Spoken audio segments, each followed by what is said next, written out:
In this world, from one day to the next, the temperature drops suddenly and becomes so cold that the vast majority of cities are under ice, and gradually supplies begin to run out. And if that weren't enough, fierce creatures begin to appear, hunting the human race, and even a simple chocolate is a luxury in that frozen world. Our protagonist survived for 28 weeks with his girlfriend, but as soon as the food ran out, she sent a guy to take him out. But blessed by the one above, he returns one day before all that began, and now he has the ability to survive high and low temperatures thanks to an extraterrestrial parasite. Now, he gathers thousands of resources and swears to repay those who hurt him in kind. The story begins by telling us that 28 weeks after the freezing, human nature is also frozen in this layer of ice, and we see a boy walking slowly through the frozen streets of the city, and he was our protagonist named Wang. He mentions that it seems that this area has not been explored, and he tells us that food and fuel were the most basic before, but now they were too valuable. He notices that under that thick layer of ice there was a city, and as he had to get to the other side, he was going to pass through there because it seemed safe.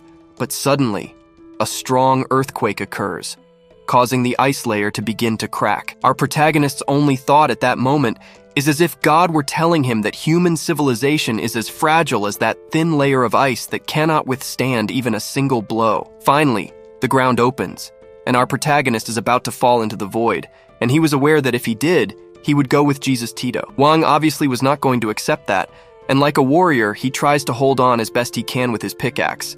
But it results in a total failure because it weighs too much, and without further ado, he ends up falling. But blessed by the one above, he falls onto the roof of a store that was covered in a lot of snow, which cushions his fall, and he narrowly escapes. He, of course, is relieved by this, but before celebrating prematurely, a huge creature stands in front of him. Our protagonist, upon seeing it, knew it was a white skin, and he was aware that if it caught him, it would be bad news because those things hunt humans wherever they are. He immediately stops and runs as if there were no tomorrow. While all this was happening, we see how some kind of parasite was observing them. Returning to Wang, we see that he was running out of energy, and the creature was going to take advantage of the opportunity to take him out. But suddenly, a stalactite pierces it in half. Our protagonist feels relieved because due to the intense noise, they fell. Unfortunately, Tito Wang, who was more nearby than who knows what, ends up falling beside him. Some debris falls next to him due to the strong impact, and the snow ends up burying him alive, and the only thing that comes out of there is his hand. Suddenly, the mysterious parasite appears and slowly approaches him, where it stares at his hand fixedly and attacks him. But it turns out it wasn't like that because it merged with him. Finally, Tito Wang wakes up and wonders what happened, feeling a strange itch on his neck. But he doesn't notice anything unusual. A little calmer now, our protagonist knows it's time to go home, and as he finds a way out, he comes across a chocolate bar. After a while, we see him lift the lid of a tunnel, and he tells us that the vast majority of the city is covered by that thick layer of ice, and the only way back home is through that passage.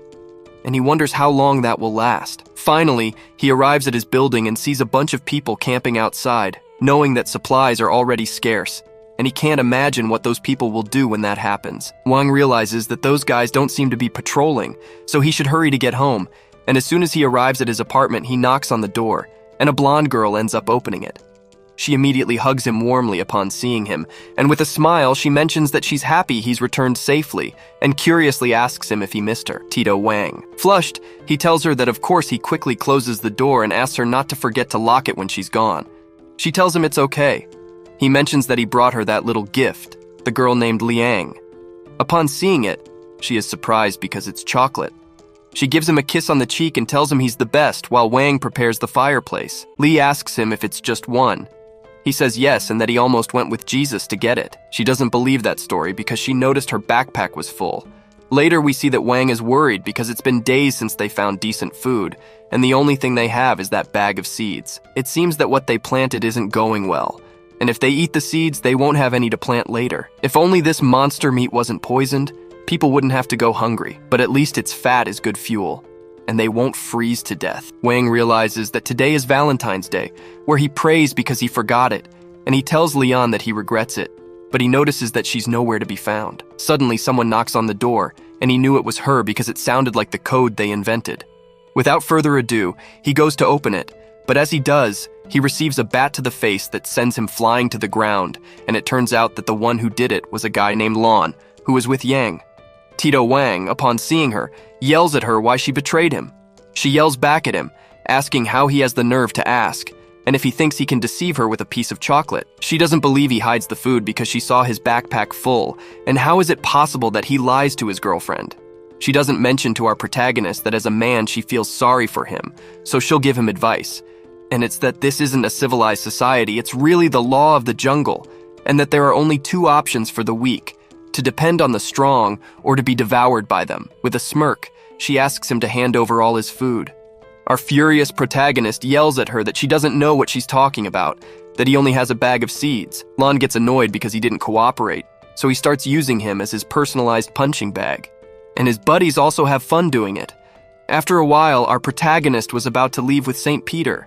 A guy tells his boss that the guy was telling the truth. Lon tells him it doesn't matter and asks him to pass him his dagger because today they'll eat meat. Our protagonist was already seeing the light, but he said he wanted to keep living and get revenge for what they did to him. The parasite tells him it's okay and he'll give him another chance. Suddenly, he wakes up very scared, shouting Lon's name, and as soon as he calms down a bit, he wonders why he's still alive. Suddenly, he sees the bustling city at night, and it turns out he returned 28 hours before the global freeze started. Tito Wang tells us that the protests continue in Queens and the police are coming in to maintain law and order.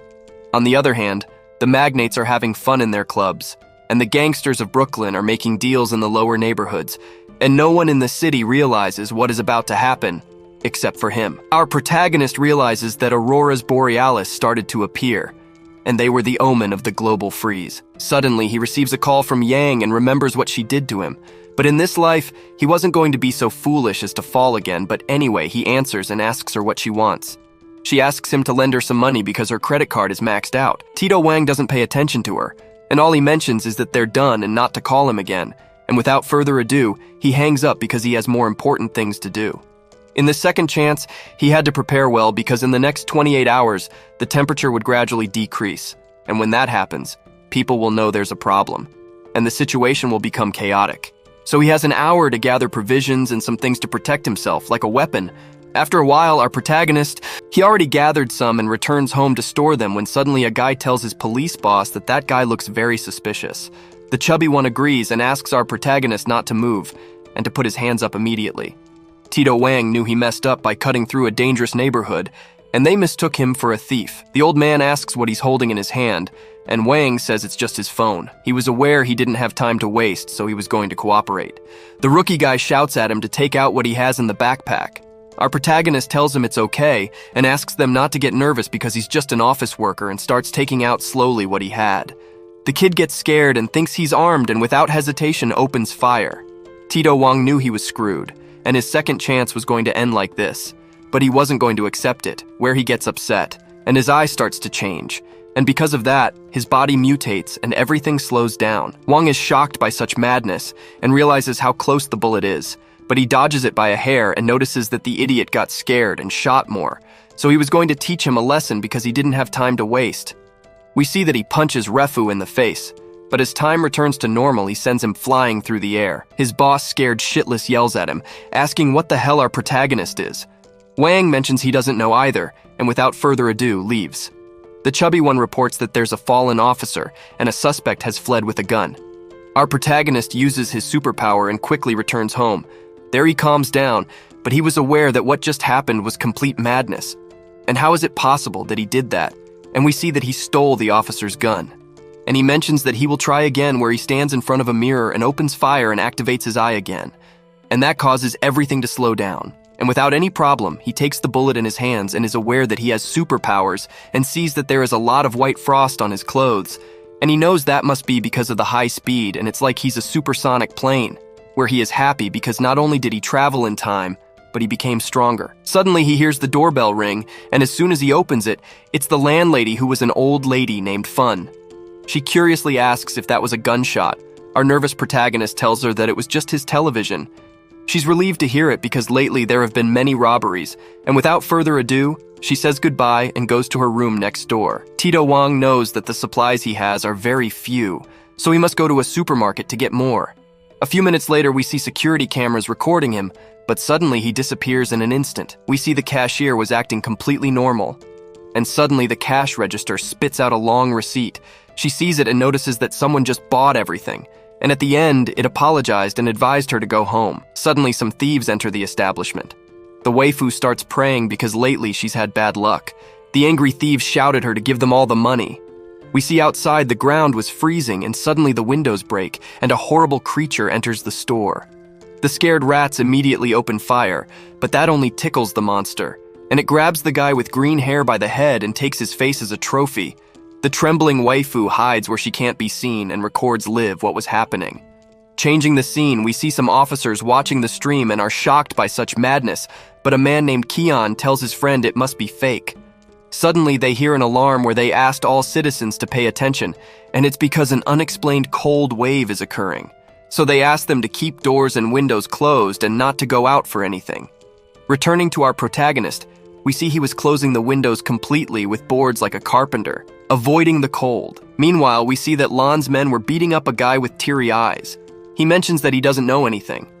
Lan shows him a photo of him with a girl, and it turns out the guy gave her magic mushrooms and had fun with her. And apparently he was his relative. The nervous guy apologizes because he didn't know Titan tells him that it doesn't matter anymore, and only God will see if he is saved, where his boys take the guy's hand, and we see how Lan was holding a dagger 3 Doritos later. We see that he liked to collect fingers. One of his subordinates asks his boss what do they do with the guy. He mentions that his punishment is fire, and they just throw him into the cauldron. They of course obey their boss. One of them tells his buddy that those cauldrons are old, and if they don't explode when they put that, his brother tells him to relax. The nervous guy shouts that something is wrong, and we see how the cauldron ends up exploding. His buddy goes to help him, but the guy was in, so he was in front of him, returning Tito Wang. We see that he finally finished building his pots to plant and planted a few seeds. He was aware that the supplies they had were not enough. That's why he created a self-sustaining place and knew that everything was fabulous. But he still had many things to finish and was going to put on a hard-working mode. But suddenly someone knocks on the door, and as soon as he opens it, he notes that it was Mr. K, his companion. He asks him what's going on. He tells him that as he knew the temperatures are decreasing, and the cauldron apparently broke, and they came to see if he could help them repair. Our protagonist remembers that in his past life, as he arrived very late, the cauldron was impossible to repair, and that's why he wasn't going to make the same mistake and tells them to count on him. A few minutes later, Mr. K asks the protagonist, "Where are you going?" He mentions that if the cauldron isn't upstairs, he tells him downstairs and stays on the ground floor. Wang remembers that Mrs. Fang told him that the cauldron was made illegally, that's why it was there. And without further ado, he heads there as soon as they arrive. Tito Wan notices that the smoke is very strange, as if it were air conditioning, but he doesn't pay attention and gets down to work to repair the cauldron. But as soon as he opens it, he sees a strange liquid and remembers that it was from a white skin. And he is very surprised that the creature hits Mr. K's companion with a swipe. And since he was hungry, he begins to devour the old man K, leaving them in shock at seeing such a horrifying monster. Our protagonist realizes that they were also going to take him down. Of course, he was not going to allow it. He activates his powers and arrives in time to save him, and as best he can, tries to escape. Just as he was about to reach the door, he notices that the fierce creature had caught up with him, despite stopping time. Tito Wang knew that at this rate, they were both going to be screwed, and he was aware that he had to reach him to take Mr. K. The only way to get out alive was by letting go, but he wasn't going to do it willingly. With all his strength, he sends him flying towards the door, and now they were alone, the protagonist and the monster. Tito Wang knew that there were conditions that invalidated his ability, like carrying extra weight. The creature, noticing his distraction, was going to take advantage to brush him off.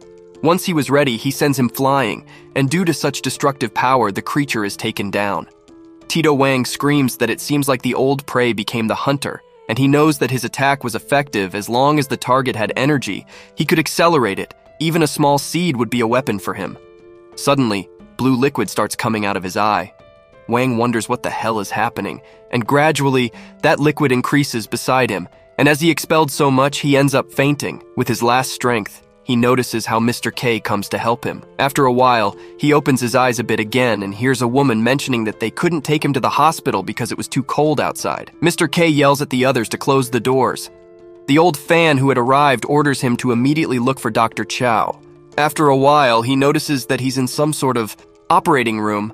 A woman asks Mr. Kian to leave because she'll treat him shortly, and when they are alone, she whispers that the subject seems to be some kind of frozen man, and due to fatigue, she closes her eyes again, resuming with Dr. Chow. We see that she mentions that the patient has symptoms of poisoning and is currently in a coma. Additionally, vital signs are abnormal, and his body temperature remains at 10 degrees. But there are no anomalies in pulse and reflexes. The centrifuge finally stops, and Dr. Chow goes immediately to see the results, and is greatly surprised to find impurities in his blood. But that wasn't there before putting it in the centrifuge, and she was curious to know what it was, but it would take time to analyze the sample. She checks on the protagonist, and anyone would think from afar that they are veins. But if one looks closely, those things seem to be some kind of allergic reaction. Finally, our protagonist wakes up, and the first thing he sees is a woman in front of him. She suggests that he not move for the moment. Tito Wang obeys her orders but asks who she is. She laughs and mentions that she's just an ordinary unlicensed doctor, and for some reasons, she can't tell him her name, but she can tell him Chow. Without hesitation, he asks her how all this happened because he had never seen symptoms like his. And he asks her to be honest and tell him what happened on the underground floor because having him now in front of her, she's very interested. It turns out that the world record for the lowest body temperature is 13 degrees, although the theoretical limit of a human can be 0 degrees. But at those temperatures, human tissue would freeze, and cells would be destroyed. And even lower temperatures of 32 degrees can cause heart problems, and his temperature is currently 11.5, and it's a miracle that he's still alive. Tito Wang knew he was still alive thanks to his power, although he had no time to waste here and had to go to complete his plan. But because of how weak he was, he ends up falling. Chow mentions that she has discovered what his illness is, and it's that he has superpowers. Our protagonist plays dumb and asks what kind of joke that is. She mentions not to underestimate medical skills. Tito Wang obviously wasn't going to tell her and planned to get out of there as quickly as possible, but when he uses his power to escape, he spits out the blue liquid again. And since now he can't use it anymore if that doesn't happen, suddenly someone knocks on the door. Chow already knew who it was, where we see her getting annoyed and quickly helps our protagonist up and asks him to please lie down. He obeys because he saw her very serious, but he asks her the reason for that. Chow only mentions that if he wants to survive, he should do what she says and asks him to close his eyes and not move when he hears something. He quickly opens the door, and we see that it was Lan who was knocking. He apologizes for the inconvenience. She very seriously asks him what he wants. He says that if it's okay with her, they can chat inside. Without more option, she ends up letting him in. Now alone, he mentions that he heard that this guy received treatment from her. She sadly tells him that he died poisoned. Lan mentions that it's a shame because he had something to ask him. Our protagonist, just by hearing his voice, knew it was that rat, and he gets upset because if he could use his power, he would have already annihilated him. Lan realizes that this guy just moved and asked Dr. Chow if she's sure he's dead because he just saw him blink and why she doesn't let him have a look too. She refuses, yelling at him if he doesn't believe her. Lan, with a chuckle, tells her that it could be a fake, where he takes out some scissors and was planning to kill our protagonist. Chow couldn't stand it anymore, and annoyed, slaps him and yells at him if he's questioning her professionalism. The guys behind Lan tell her how dare she hit their boss, and we're going to teach her a lesson for it. Lan asks his guys to stop and very seriously apologizes for being so disrespectful, and tells her how can he doubt her, who has saved so many of his brothers in the past. The path goes like this, so please ask him to calm down and whispers in his ear that she hopes he doesn't forget who has been taking care of her and her old underground clinic. So she asks him to think about it and get in touch as soon as he can. Xiao gets annoyed and says that's nonsense as soon as they leave. She tells the protagonist that he can get up now and knows he has many questions. Tito Wan doesn't respond, and she wonders why he doesn't want to eliminate him. She understood last time, but this time they don't even know each other, and why that woman wants to protect him. Now, calmer, she asks him to please pass her clothes. Changing scenes. We see that Lan was with his guys in the caldera, and he was very pensive because the internet has already fallen, and the government no longer broadcasts information. So it's most likely they've given up, and he mentions that this unusual cold wave may be God's punishment for humanity. We see that old Canaan was tied up there and screams why God doesn't punish sinners like him first. The guy laughs and tells him he's just replacing him as the administrator of the place, and if he doesn't think the order he's created is very harmonious, he yells that his order means forcing people to go out to look for supplies so that they give them to him later, or else he'll turn off the heating. Lan tells him that's fair because they give him warmth, and in return, they receive supplies. Tito K shouts that he's a monster. Lan doesn't care, and tells him that the boy who saved him went with St. Peter. Old K is shocked to hear that. Back with our protagonist, we see that he's already dressed, but it was very difficult for him to do so because he felt very exhausted. The waifu asks him how long he thinks he was unconscious. He says 6 hours. She mentions it was 6 days, and many things happened during this time, like wrapping him in the heating, and the residents, in exchange for using it, must give supplies, and many people were forced to go out into the street. But as he knows, that's just walking to the gates of death. Tito Hang knew that guy was a real monster and asks Chow if there's any way his body can recover. She giggles and says yes, but she has conditions, and with a smile, she asks if he agrees. Our protagonist was aware that he had no choice and accepts without further ado. She gets very happy and mentions that he will be her research subject, and only she is allowed to study him, and not to worry, she won't put his life in danger. And as she said before, she's very interested in him. Tito Wang tells him that it's a deal. Xiao mentions that there is a substance in his blood, but she still doesn't know what it is. But she's sure that this substance absorbs thermal radiation, and that helps him turn it into energy in his body. But that only happens when his body has the necessary calories. In other words, his body has an additional means that can store energy, and his current state is that he's hungry. W asks if he eats, will it be fine?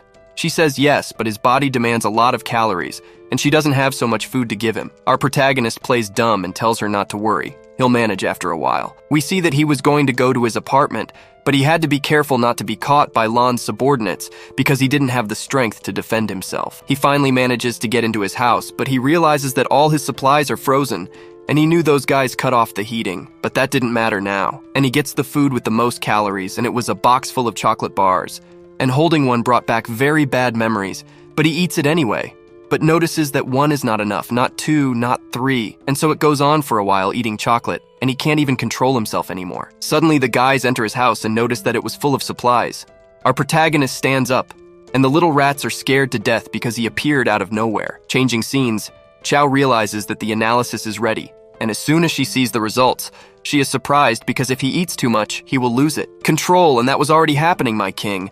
And we see how Tito Wang was emanating a reddish aura different from the blue one he had before. The tough guys were going to teach him a lesson for scaring him.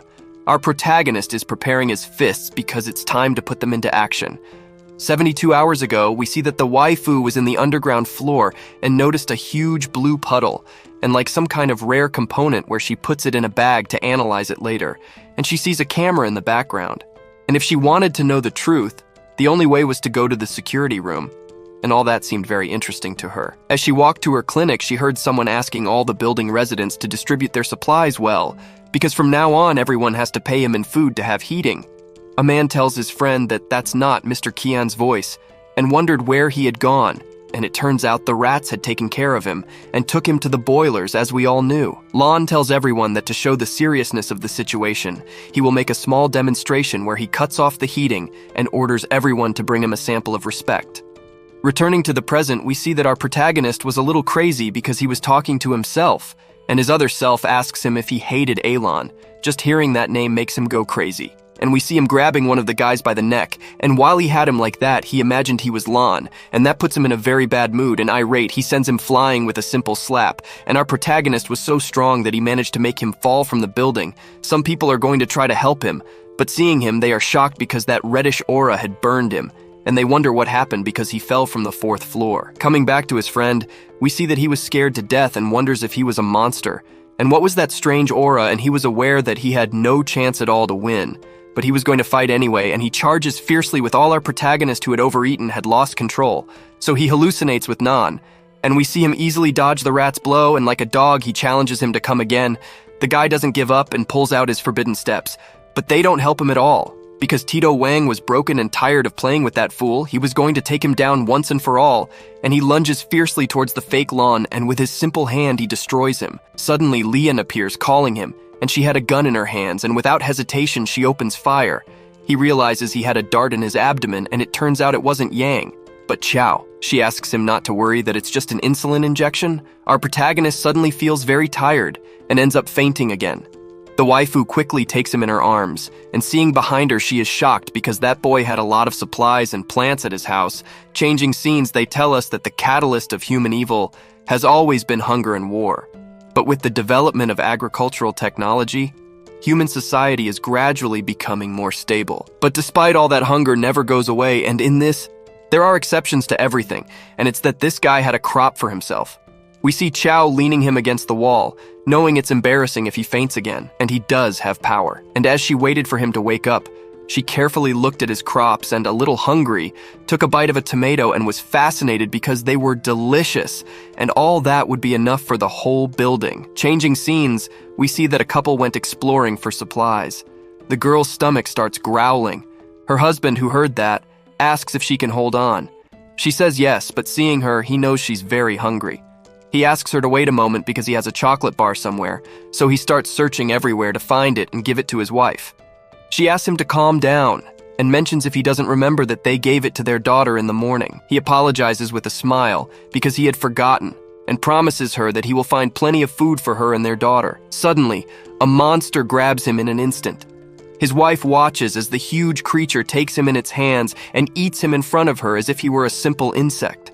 Stunned by fear, she is unable to take a step, and the creature is about to take advantage of the moment to grab her. Suddenly, a blonde boy on top of an abandoned building tells her to calm down and come immediately.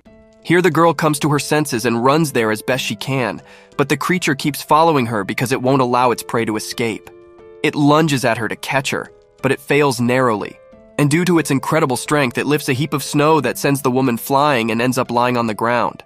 The monster, seeing its meal served there, was about to take a nice bite, but to its misfortune, we see the blonde boy throwing a Molotov cocktail and hitting it directly all over the body. The creature screams from the excruciating pain. The girl seizes the opportunity to escape and finally manages to reach the building. She notices that the monster is no longer following her and feels relieved because she is finally safe. But she hears something approaching in the distance, and it was the fierce creature, and it was furious, so she made the waifu quickly presses the elevator button, because that was her only salvation, but it was already too late because the beast was in front of her, but blessed with the one above. The guy saves her again and asks her to close her eyes. She, of course, obeys him, and we see that the time of the show has arrived, and a lot of lights come on. The boy, like a true rocker, plays his epic guitar, and his melodies are reproduced on immense sound equipment. The creature, upon hearing that, goes crazy. Changing scene tells us that the girl is called Dorothy, and since she was a child, her dream was to be a doctor. But in the end, she became a nurse, but doing her job. That's how she met her husband, and it was love at first sight when they finally went out together. They got married, and months later, their little Maggie was born. And then they moved to a new apartment, but after that, it will only be her and her little one. Returning to the present, we see that Dorothy was amazed because that boy with his guitar is subduing the fierce creature. And as his song had already ended, he raises his hands like every guitarist. The creature that no longer hears the sound was going to take advantage of the bugaz to kill him. The boy who already COO expects. We see that he drops a bunch of steel beams from a crane that kill the horrifying monster. Dorothy couldn't believe what she just saw and knows that it's finally over. And because of that, we see her fall into a sea of tears. The boy approaches her slowly and with a smile asks if she's okay. After a while, we see that she was near a bonfire and was looking sadly at the family photo. She had the boy hands her a handkerchief and mourns her loss. And while smoking a cigarette, he mentions that besides mourning the dead, they must also protect the living. He notices that she keeps a deep silence. He apologizes for saying something so embarrassing. She introduces herself and curiously asks his name. He tells her his name is Cole. She thanks him from the bottom of her heart for helping her. He asks her not to mention it. Dorothy asks him if he will also go look for supplies. He tells her that his situation is a bit complicated and asks her to wait a minute and starts searching in his briefcase. He sees a photo and comments that he is from San Diego, but came here because he was coming to see a friend. Seeing the photo, he feels that the guy seems very familiar with our protagonist, and just as he was about to tell him, a great earthquake occurs. He quickly goes to see what is happening and sees in the distance a great horde of monsters. Dorothy realizes that they were approaching his building.